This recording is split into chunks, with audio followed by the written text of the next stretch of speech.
गेली साधारण 4 वर्ष गोवा मराठी अकादमी आपल्या गोव्यात मराठी भाषा, साहित्य आणि संस्कृती यांचं संरक्षण आणि संवर्धन व्हावं यासाठी पेडण्यापासून कानपूरपर्यंत विविध स्तरावर वेगवेगळे कार्यक्रम आयोजित करत असते.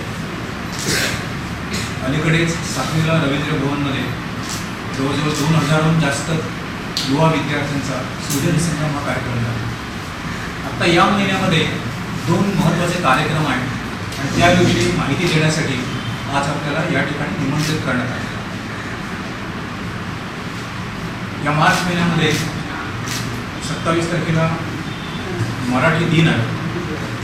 कवी कुसुमाग्रजांचं जन्मदिवस, त्यांच्या स्मृतिप्रीत्यर्थ त्यांच्या चरित्राच्या आणि त्यांच्या कार्याच्या, त्यांच्या साहित्याच्या आठवणी जागवणं आणि त्याचबरोबर गोव्यामध्ये पुन्हा एकदा मराठी दिनाच्या निमित्तानं सर्वत्र एक मराठी ऊर्जा, मराठी चेतना जागवणं या निमित्तानं गोवा मराठी अकादमी काही कार्यक्रम आयोजित करत आहे. त्याची माहिती प्राध्यापक वल्लभ केळकर आपल्याला देतील. त्यानंतर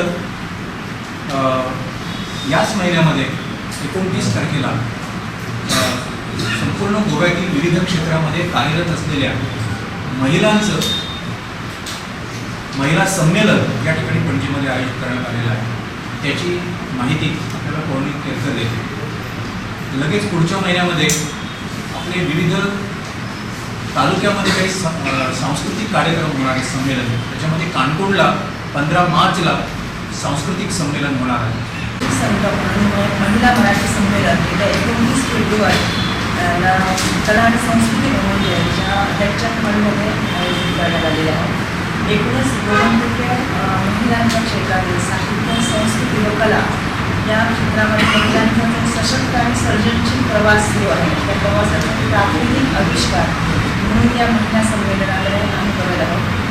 काही कार्यक्रम जे आहेत आणि या महिला संमेलनासाठी संमेलनाध्यक्ष म्हणून आम्ही निमंत्रित केलेले आहे. नांदेडच्या डॉक्टर उषाली पुन्हाळकर या पेशाला प्रसूतीशास्त्र आणि स्त्रीरोग तज्ज्ञ जरी असतात तरी स्वतः साहित्यिक आहेत.